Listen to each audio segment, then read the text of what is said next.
You're live. Okay, great. Well, good afternoon, everyone. This is Mark Young, and I'm hosting our weekly podcast. I'm very fortunate to have an esteemed speaker whose name is Jason Way, and I'll let Jason tell us why he's on this call. But suffice it to say that Jason is someone that's a very senior business executive. He spent the majority of his career in China. He's involved in many different things. He's also an advisory board member of Bridgepoint Capital.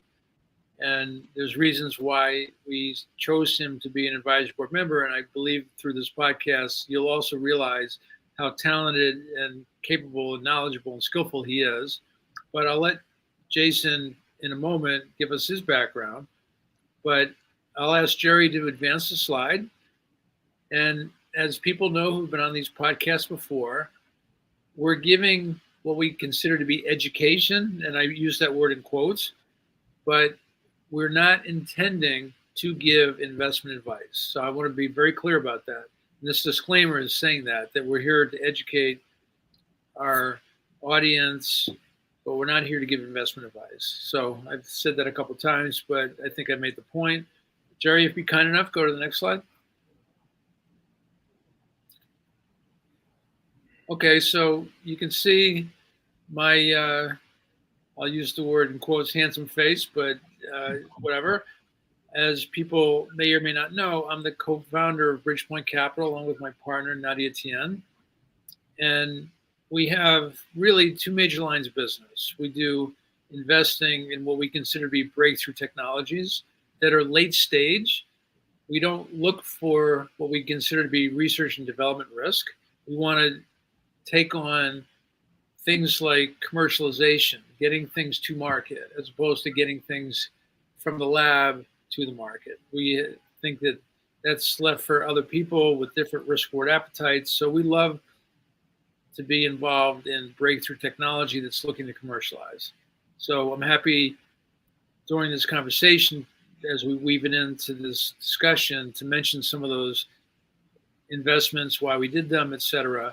But that's a little bit about Mark Young. But again, I know people are much more interested to hear what Jason Way has to say. So Jason, please share with us a little bit about your background. Okay, Mark, thank you so much. Everybody, it's really a true pleasure to have this opportunity to talk with you guys through this great platform that Bridgepoint created. My name is Jason Way. I'm right now affiliated with Tsinghua University's BPC School of Finance in China. The school right now is ranked one of the very top school in finance area in China. But I'm mainly in charge of research on fintech. I have a research center focusing on insurance and pension and aging population research, and also research on real estate finance. I'm spending lots of time now and before COVID between China and US, trying to create educational opportunities for entrepreneurs on both sides.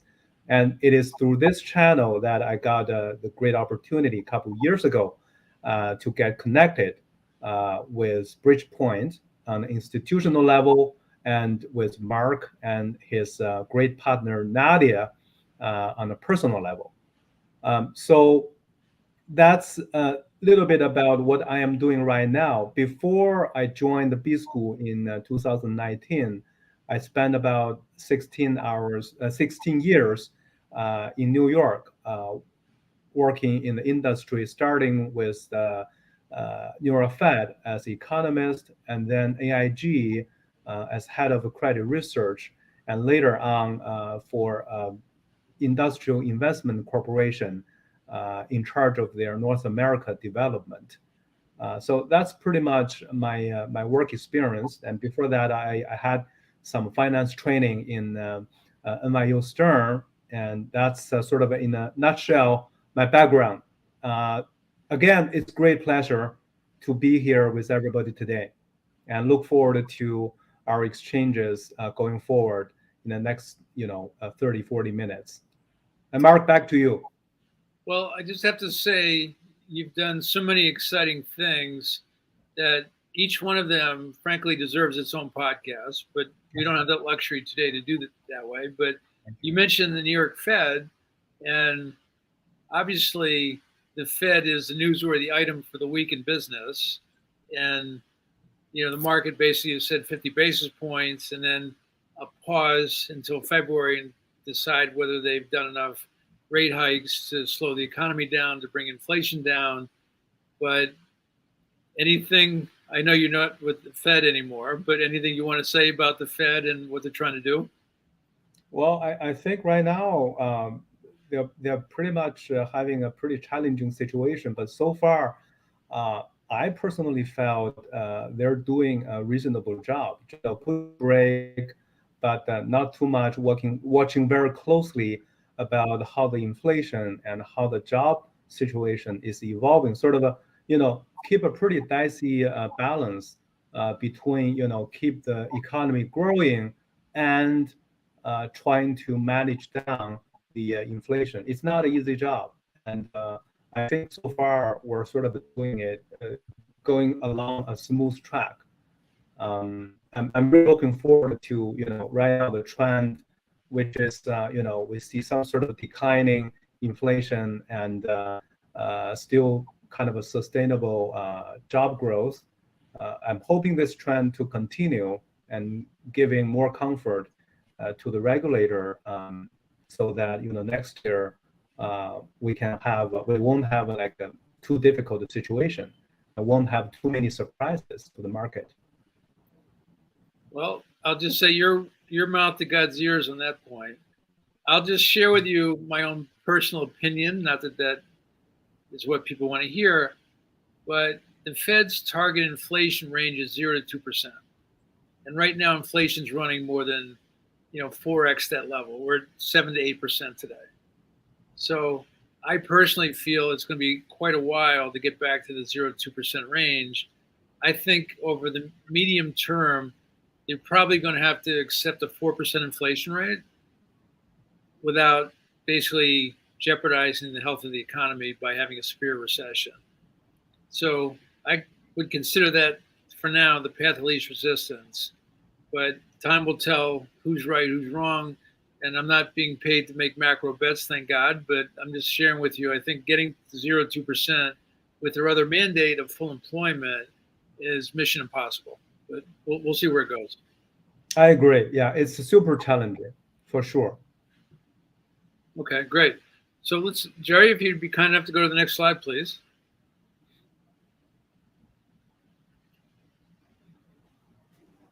So this slide, unfortunately, has a lot of information. It's not easy to decipher, but fortunately, we have Jason Way that can actually tell us what these lines mean and why they're here and what it has to do with, I'll just say, the rapidly aging population in rapidly aging population in Asia and what it means to the health tech world. Yeah. So first of all, thanks to Mark's team for putting together this chart. Actually, I think it gives the key information behind this global trend of aging population. But here today, I think I can add a little bit more information regarding how challenging the situation is in China in particular, and and what are the major trends that I think would have a pretty important implications for technology in general and health tech in particular, which Mark will have more information, exciting contents to share on. So I mean, basically this chart just show you among the major Asia countries, China included, people generally are living longer, the right part of the chart, and are giving, the birth rate are much lower, having much less children per family. So that creates pretty challenging situation. Let me just further, elaborate on the China case. Okay. If we look at the portion of older people above 65, for example, that's the ratio sort of used everywhere to measure the extent of aging. Global wise, we have 7.8 billion people, 9.5% right now are above that age threshold, 65 years old. But in China, the ratio is 14.2%. It's way, way above the global average. And for China, by 2033, it's expected this ratio is going to exceed 20%. Um, so we're basically the country is entering this population burden period, rather than we can extract more dividend from population growth. So that's sort of the macro picture about how this aging number is in China compared with the global trend. And along with this trend, you'll see challenges from multiple dimensions. One is from the disease, from the health dimension. If you live longer, there are a number of severe either chronic disease or acute disease. You will see much higher probability of occurring for the older cohort. And it's you can take an example like diabetes. 2019, among the old people in China, we have a 35 million people in that age cohort diagnosed with diabetes. That's the top number around the world. So disease is direct challenge. Along with that, you'll see expenses while rising very rapidly. And this is true for both personal medical expense from 2016 to 2021, the 5 year, the annual rate of growth for personal medical expense in China is over 10%. And that's a daunting number and not sustainable, but it's very challenging. And over 1/3 of the medical expenses overall in China is accounted by personal medical expense. Again, it's fairly a burdensome number. Now, on the institutional level, for China, it by 2050 it's going to be like over 25% of overall GDP that's going to be spent on older people care, medical service, and infrastructure maintenance, etc., etc. So along this, you see there's a clear trend of a higher and higher demand from this aging cohort for professional medical service, professional nursing service. And especially right now, there's a global trend. I think this includes US as well. More people they choose to age at home. Like this is called, I guess, aging in place. So that means if you have this increasing challenge from the disease and the health condition, you have to rely on professional caregiving institutions. But facing this demand, the problem, I think again, this is true for China, and also this is true for the US. You'll see there's a shortage of workers, and there's a shortage of a professional caregiving infrastructure, service infrastructures, and there's a challenge from the expense frontier. So basically, there's this challenging situation, the supply and the demand. There's an increasing gap in this. Hey, Jason, if I may just chime in briefly. Yeah. You're, I'll just say, describing trends that clearly are not sustainable. You mentioned, not at all. Yeah, I mean, there's so many of these unsustainable trends. I just want to just point out at a high level, I'll just say U.S. similar trends that are also not sustainable. And remember, we're talking about the two largest economies in the world here when we say U.S. and That's China. cool. So let's Yeah. remember these are the biggest markets for what we're loosely now calling health tech, which I personally believe is the way out of this quagmire. So Absolutely. just a couple examples. I call it the 80-20 rule. And how does that apply to this conversation? Basically, 80% of your cumulative healthcare spend that you'll incur in your life, 80% of that spend happens in the last 20% of your life. So rapidly aging population and this Right. level of spending to treat these people. And Jason, you have a background in insurance, and with health insurance, this concept is very simple. The health basically are charged and reimburse the cost of the sick. That's how health insurance works.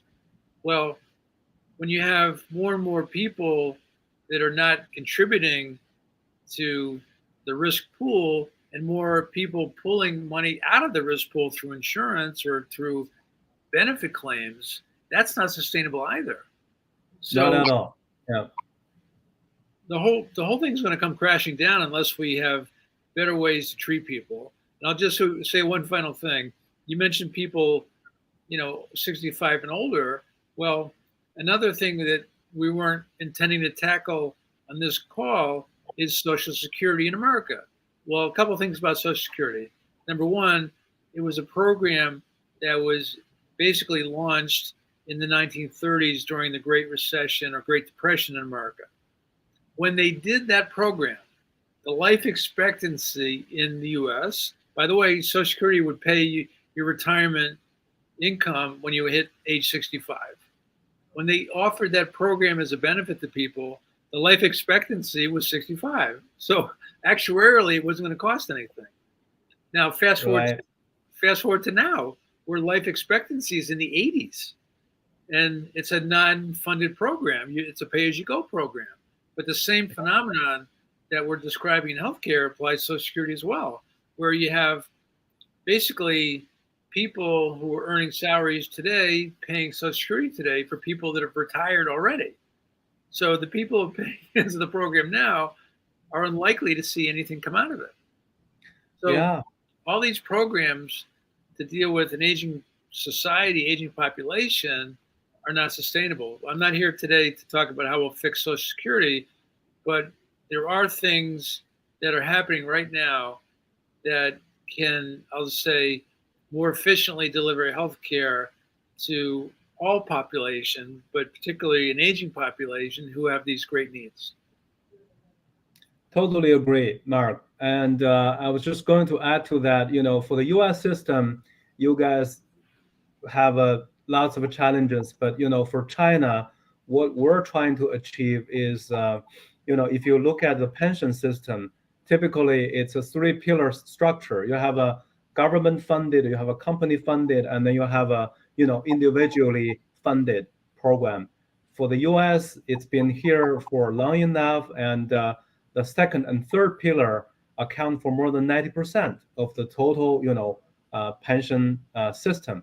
Whereas in China, we have literally like a 0% for the third pillar. Individually funded system is not in place yet. So that's another dimension of the challenge on the financing side.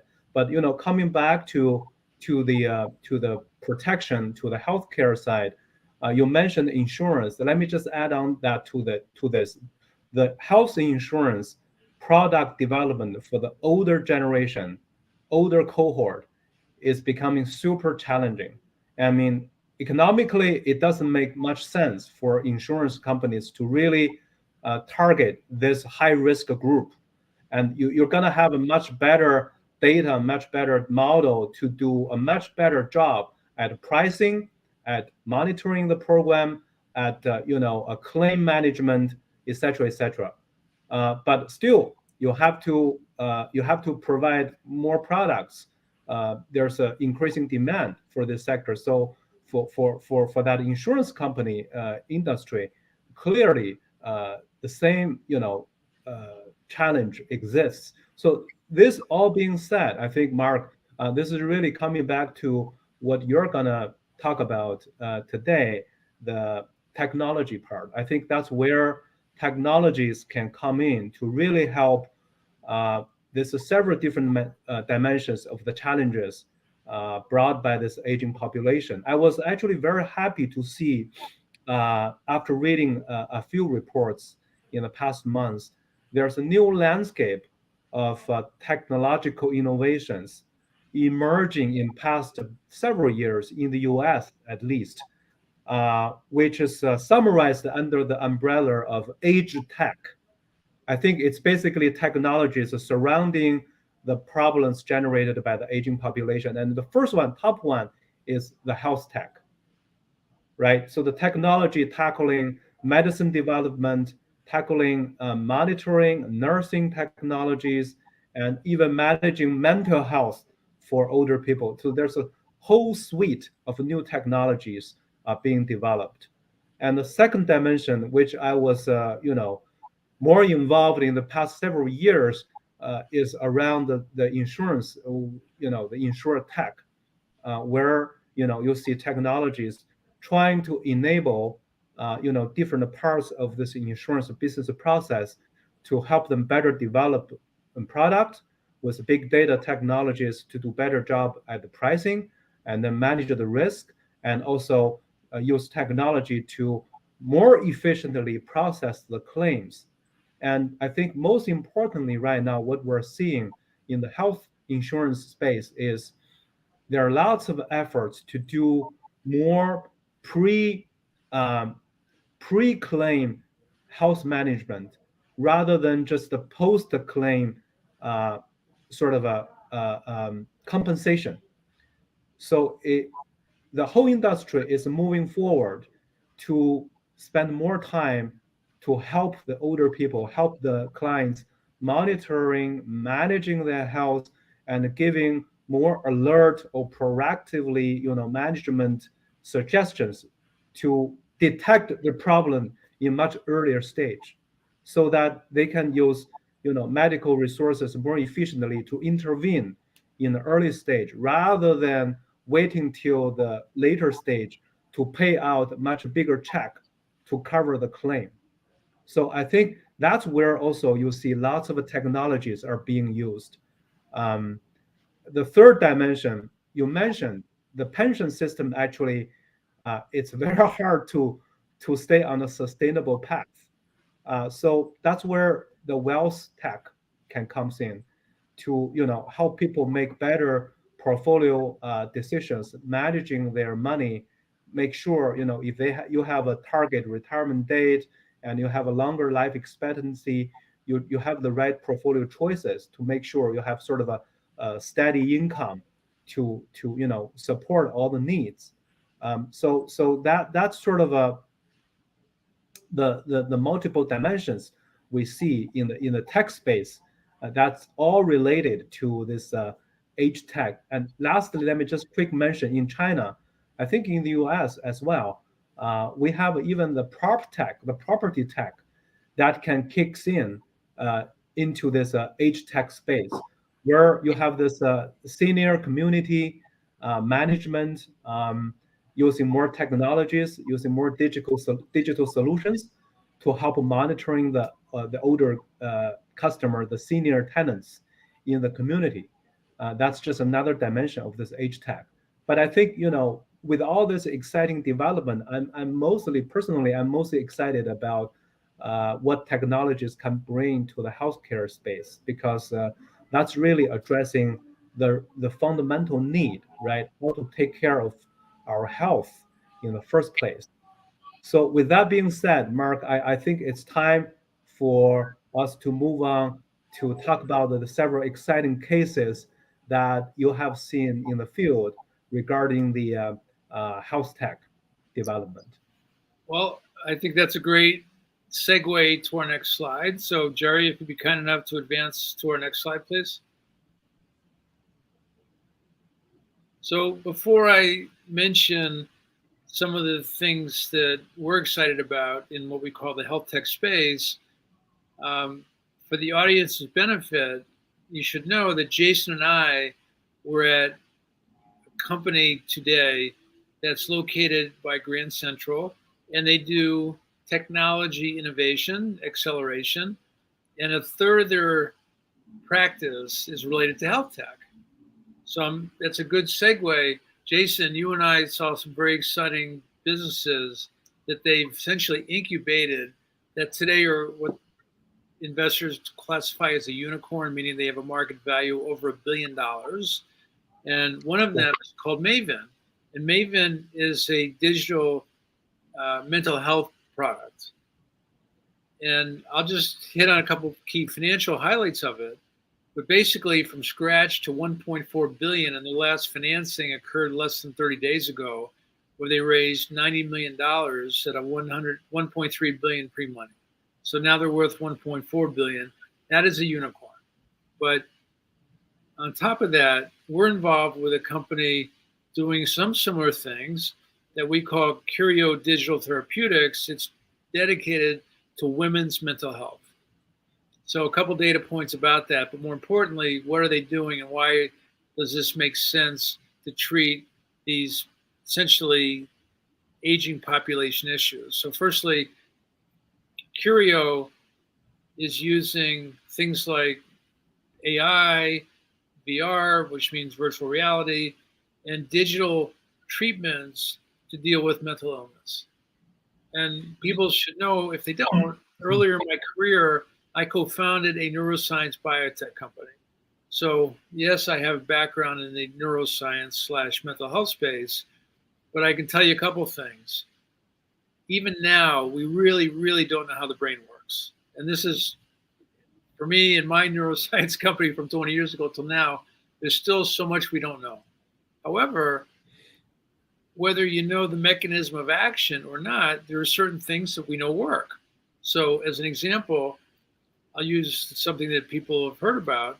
Soldiers who come back from war, many of them suffer from PTSD, which means post-traumatic stress disorder. And they found things like virtual reality actually really work for people that have PTSD. Do we know why it works? Probably not, but we know it does. And the same concept applies to, in this case, women's mental health issues. So this Curio Digital Therapeutic basically has a treatment for postpartum depression. And the fact is, globally, 1 in 4 women who have a child get PTSD. And it's sad because people in society believe for women, this is the happiest time of their life. They have a brand new child that entered the world. They should be happy, but biologically, they're not.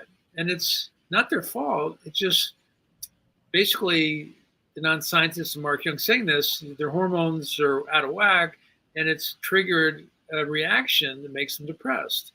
So instead of being denial about it, we need to be proactive about it and treat it. And that's what this company is doing. And they do it for postpartum depression, but they do it for menopause and other age-related illnesses. And similarly, 1 in 4 women going through menopause get depression. So that's just one example amongst many, many examples where new technologies, by the way, this technology can do the treatments much more efficiently than human intervention can. It's not designed to replace human intervention. It's designed to complement what is being done today. And the fact is, what's being done today is understaffed. They can't keep up with demand anyway. So we need technology to fill the demand supply gap. And this is done in a way that's actually more efficient, which is the key to treating mental illness. But this is just one example where technology is improving health outcomes in an aging society or an aging population. But before I go on too much more, Jason, anything you want to share with us about the meeting we had today at the company? Yeah, I felt, it's a place that's really vibrant, with several very salient characteristics. The first one is the location. They're just right beside Grand Central, and also the internal environment is it's a super entrepreneur pro, I would call. Very friendly, very metropolitan, but also very entrepreneur driven. And also, I think the partner, the team, is professional, and they focus on creating the right kind of spirit and environment. And more importantly, they focus on making the right connections for entrepreneurs in their early stage. They're connected to the right type of investor. They're connected to the right type of support, especially they're connected to the right mix of people, the community that can they can keep interacting. Um, so that's really important to nurture. I think they already have a portfolio in the past several years overall, like 80 companies that have been through that platform. Many of them very active still. Um, so I think that's really something unique. And by the way, I think another characteristic is they have a very flexible and innovative way to design the financing structure for all the founders. Keep them Give them enough financial support, keep them viable in the early stage and later stage, have the whole community to have more opportunities, not just investing in their own company, but also investing in related areas. So I thought that's really a good place, innovative place. So I was very happy with the experience, Mark. Well, let me just build on what you just said, and I wholeheartedly agree with what you said. So, what I wanted to build on is I believe they've got the incentives correct. Meaning, if you're an entrepreneur, you want to Exactly. be in an environment where you have a trusted, comfortable, safe place to do business because many entrepreneurs don't know the business world. They don't trust the business world. They're suspicious of it. So they need to be in a protected environment from the sharks that are swimming around them. So that's just one example of the culture. But you also mentioned that these entrepreneurs, as they succeed, they become essentially subject matter experts in their field. And they attract other entrepreneurs who want to partner with them, work with them, or benefit from them. So they have basically this intellectual capacity that they've created that with this accelerator program, they can monetize that. The fact is, in the world today of funding early stage deals through venture capital, the VC is expected to be an expert on everything, and no one can be an expert on everything. The entrepreneurs are the experts. And if you partner with them and give them the incentives to basically help attract additional opportunities into the ecosystem, everybody wins. So it becomes a I growing. thought, yeah, No, please. no, I was just going to say I 100% agree. I think the right type of incentives not only encourage them to keep pursuing their own venture, but also to share their intellectual um, assets with others in the same community. And so that's just for the organic growth of the overall community. That's something truly valuable and grow and unique. I'll just make one other case study example about if you get incentives right, and that's a big if, but if you do, it can unlock just unbelievable value creation. So I'm going to use in my real world example the neuroscience biotech company that I co-founded many years ago in Cambridge, Massachusetts. Our business model was to fund research in academia where the breakthrough R&D was being conducted. And if they hit on a commercial product opportunity, we would bring it in and finish the product inside our lab. That was the business model. So I'm going to compare Harvard University, where I went to grad school, versus MIT, where we funded research in both places. I can promise you that the efficiency of the capital deployed at MIT and the results we obtained out of MIT were orders of magnitude better than Harvard. Well, why is that? Are the people at Harvard not as smart as MIT? Or was MIT doing something that Harvard should have embraced but didn't? And I'm going to say it was the latter. So in the case of MIT, they've created an incentive structure where the bench scientists who actually probably did the breakthrough research and discovered something gets a portion of the proceeds of the patent and however it's monetized by the tech transfer office at MIT. So they're getting paid. The head of the, I'll just say the R&D project, the principal investigator, he's getting a portion of the IP. The department's getting a portion, the university is getting a portion, but everybody in that food chain is being treated arguably fairly. So there's an incentive to commercialize through MIT. And I'll bring that to another real life case study. There's a company, I believe it's the largest company in the history of MIT and spin out. It's called Commonwealth Fusion Systems, CFS. CFS is in the nuclear fission space. They did their A round financing about a year ago. They raised 1.8 billion in the Series A, 1.8 billion, the largest spin out in MIT history. And there was news this week, that's why I'm bringing it up, where the Lawrence Livermore Lab in LA basically did what people have been advocating that fusion can do, which is create more energy than it consumes. I call it 2 + 2 = 5, but they did it. And that energy source is what fuels the sun, which is also quote unquote nuclear fusion. And it's clean energy.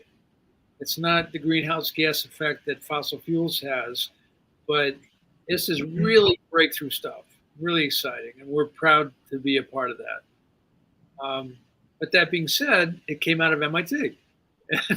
Why? Because I believe it's because they know how to get the incentives right. And everybody's pulling together with a common vision, common dream. So, Jason, I'm going to ask you to compare and contrast unfairly the MIT business model to perhaps Tsinghua, or maybe not Tsinghua, because you probably don't want to mention them specifically, but academia in China in general. If you would compare the MIT business philosophy versus what you're seeing in China today. Mark, so I think let me say this. In terms of an innovation model, I think there's a ton that China in general as a whole will have a lot to learn from the U.S. side. I've been to Boston many times, and I've been to Silicon Valley many times. I'm now located in New York. Each of the three places, I constantly see there are new models people are trying to experiment with that can encourage and incentivize in a much better way innovations. So I think what you just mentioned, the MIT model, I've seen similar ideas and thoughts in China. I've seen practices also in China university levels, or even some regional economic district level. But I think it's actually a kind of a systematic task. It's not just a one dimension. You have a great innovation or patent coming out. It's done. It's from the original research, and then you have to have a very focused and efficient process to convert it to commercialization, and then you have a market development to make sure it really reach the demand side. And throughout the whole process, you make sure there's enough capital to support it, and there's enough, as you said, very importantly, a good incentive system to keep the team go through the whole process. So I think overall, I see lots of colleagues, friends are working very hard in China, experimenting and exploring. So for MIT, even for Harvard, I think there's a ton we could learn from it. But I totally agree with you. This incentive thing is really at the heart to keep everything, sustainable. Otherwise, you see easily it can fall apart. Someone in the middle of the process, which is a big shame, right? Yeah. And by the way, you talk about this true innovation when you mentioned this fusion project.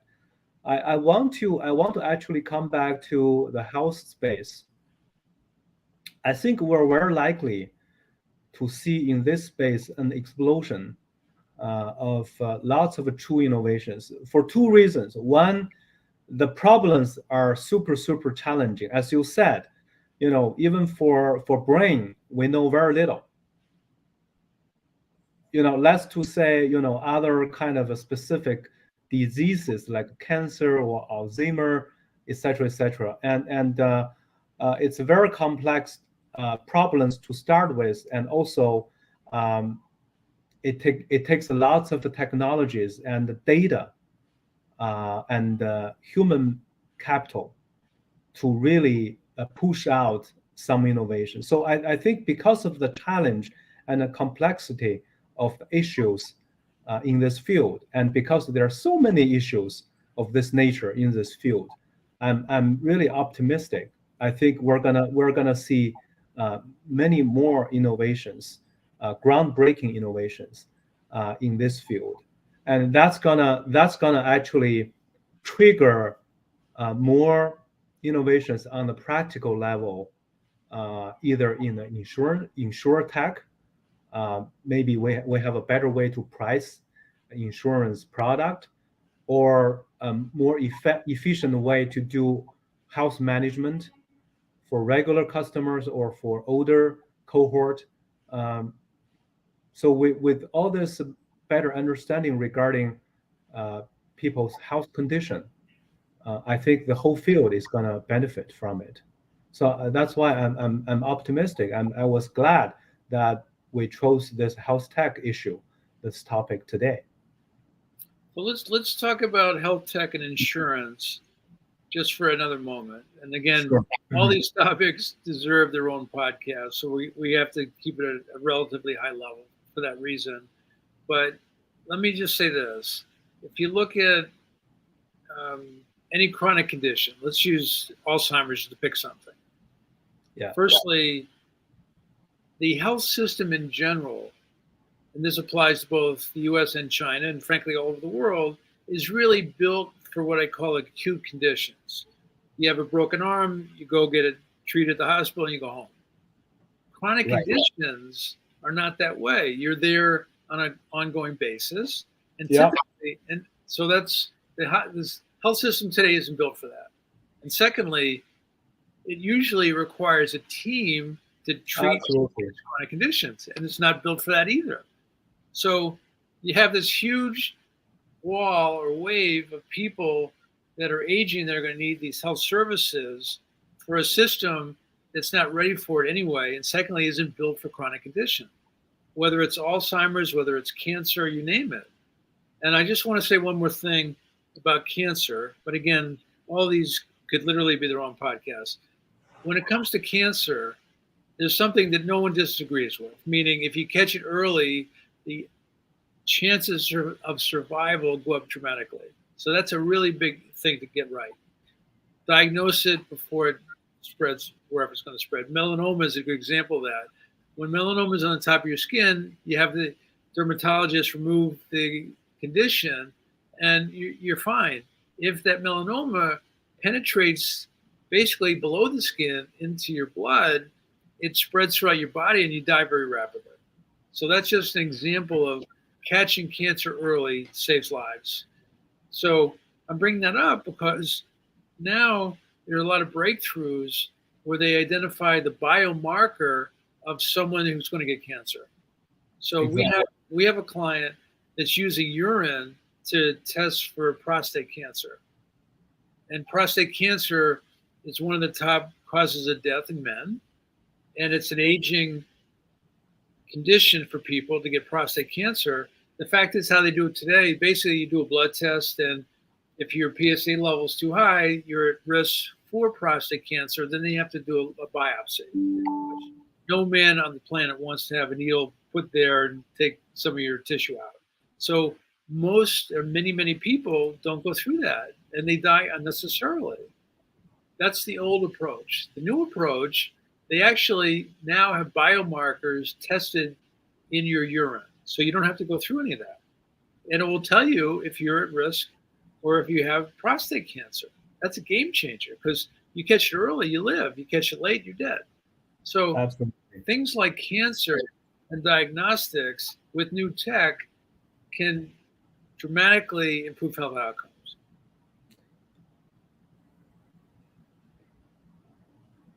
Absolutely, Mark. And let me just add on to that. You mentioned a chronic disease. I think that's an exciting and important area that we can see how technologies can really bring in tremendous value.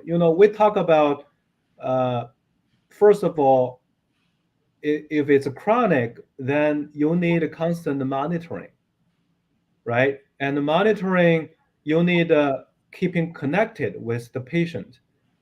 That's immediately you see the potential of technologies. There's the wearable devices, and you have an efficient way to monitor, a system of indicators about the patient overall condition, even when the patient is far away. Your team, the medical team, stay connected, and there's an efficient a system that can generate pretty accurate alerts.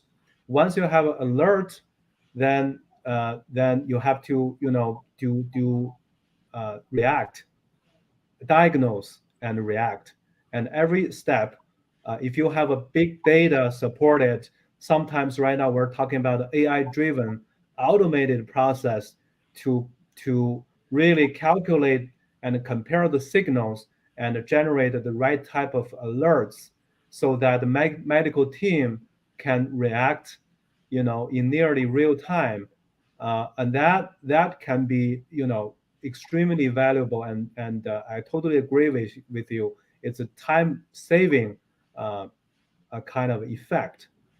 Um, so so this whole area is very exciting to me, and I think we're just at this moment to see how this technology is gonna bring in an explosion of innovations that really bring this whole industry to a different level.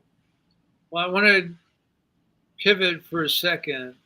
We've been saying what China hasn't been doing well. I want to give an example where they have been doing well, meaning big data, artificial intelligence, and predictive modeling in healthcare. The US has a law called HIPAA, which restricts the sharing of data. That doesn't apply to China. So they have the ability to examine all this health information, apply AI to it, and come up with predictive analytics. And I'll just use a real life example. I mentioned before a company we're involved with called Curio Digital Therapeutics. They today can tell a woman who's in the second trimester of her pregnancy if she will be getting depression when she has a kid. They can tell you now. The question is, how did they get there? Why do they know that? They had medical information on 20 million women, not from the US, they were actually from India, but they had access to the data. And based on AI, they know what women at that first trimester is going to be depressed. That's a game changer. And the same applies to China having access to all this data. So it's, and their skill set in AI, everything I hear and read says they're number one today. They're the best. So there are places where China's size gives them competitive advantage, and they have the software expertise to actually exploit it. So my vision of how we're going to get out of this healthcare crisis that's looming is for both countries to collaborate, partner up, because we have a shared incentive to get this right. I totally agree. I think um, that's for sure the best direction for both sides, actually for the rest of the whole world to really benefit from this type of a collaboration. Even just, I think more regular, exchanges on the practical level, on the theoretical level, research level, that's going to be tremendously valuable. Totally agree with you, Mark. I'm glad you raised up. Yeah. Well, I guess not to name drop, but there's an organization that Bridgepoint is seriously involved with. The acronym is SAPA. It stands for Sino-American Professional Pharmaceutical Association, and it's scientists from both countries who are collaborating and fostering communication to tackle these unmet medical needs. So it's happening. It needs to happen more, but at least that's a step in the right direction. Yeah, we just need more type of collaboration, especially I think exchanges like what's happening today. Now, uh, I think that's really great step forward. I really look forward to more of this kind of exchanges to happen. Well, I'm happy about it also. I think with your and my help and the audience's help and the Yep, people that share this vision, we can get there. I certainly. absolutely, no doubt about it, Mark. Okay, I'm going to ask Jerry to advance to the next slide, if he may. I know we're getting near the end of the podcast, so I just want to make sure we cover the other loose ends that we have.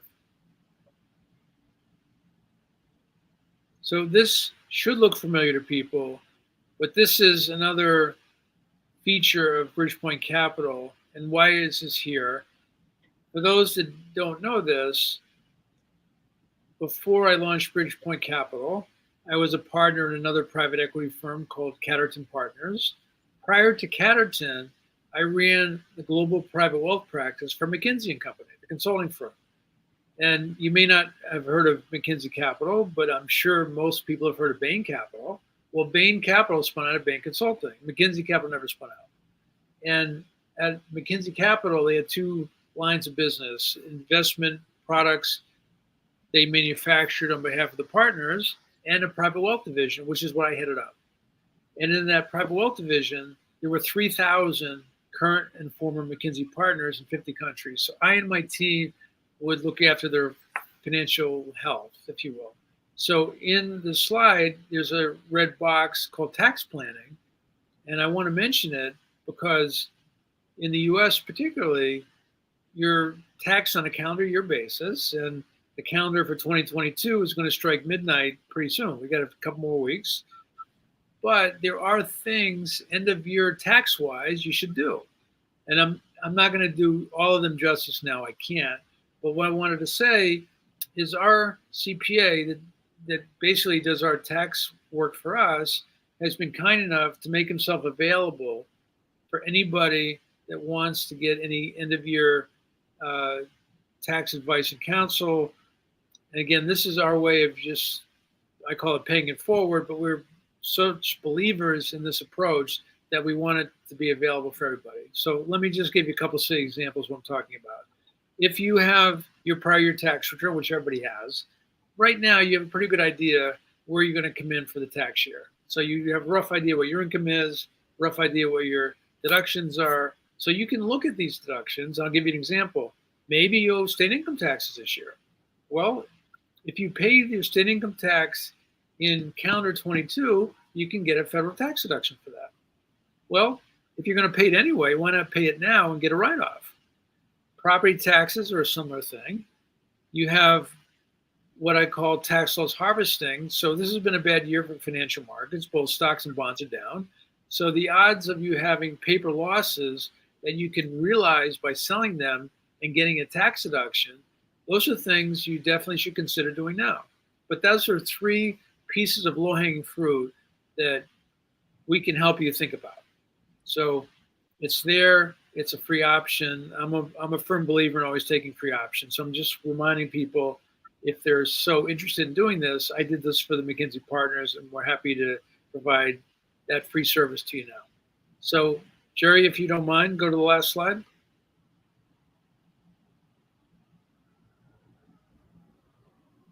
So here's Mark Young's email. Here's my partner Nadia Chen's email.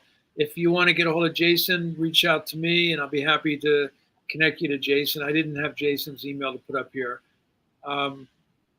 And I think, I don't know if there's any final questions. We're near the end of our session. So I'll just ask anybody that wants to have a conversation about anything that was discussed today. This is about education. We're here to help, and we're happy to answer any and all questions. So feel free to reach out, and we'd be happy to come back to you. So, Jason, it's been an honor to host with you today. I thought you were terrific, and I hope we can do this again soon. Mark, again, thank you so much for this opportunity. I definitely look forward to more opportunities like this down the road. And also, I thank everyone who's been watching online, and I look forward to opportunities of exchanging with you in the future. Thank you. All right. Have a great day, everybody, and happy holidays. Bye-bye. Happy holidays. Bye-bye.